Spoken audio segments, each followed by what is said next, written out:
Understanding the phrase, "I've moved on," a guide for English learners. Hello, everyone. Welcome to our English learning channel. Today, we're going to explore the meaning and usage of a common English phrase, "I've moved on."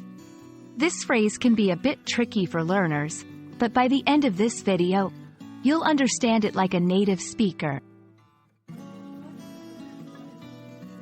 "I've moved on" is a phrase used to express that someone has progressed past or overcome a certain point in their life, often related to emotional, relational, or situational contexts.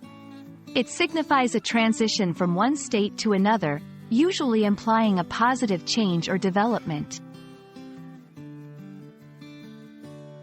Emotional context. In an emotional context, "I've moved on" often refers to someone's recovery from a heartbreak or sad experience.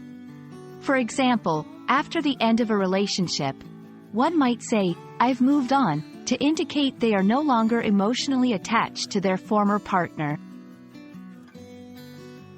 Professional context. In a professional setting, this phrase can imply career growth or a change in job focus. Someone might use it when they have left a previous job and are no longer concerned with the old workplace's issues.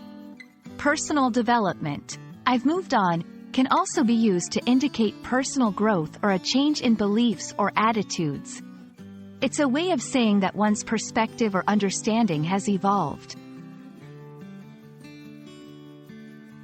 Be careful not to confuse "I've moved on" with physically moving to a new location.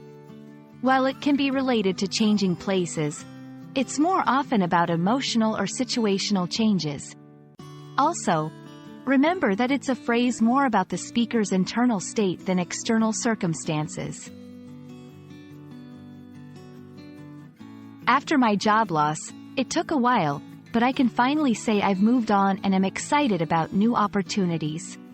She realized that holding on to past grudges wasn't healthy, so she decided it was time to move on. That's all for today's lesson on "I've moved on." We hope this video has given you a clear understanding of this common English phrase and how to use it correctly. Thanks for watching, and don't forget to practice using it in your conversations. Remember, learning a language is all about practice and exposure. See you in the next video.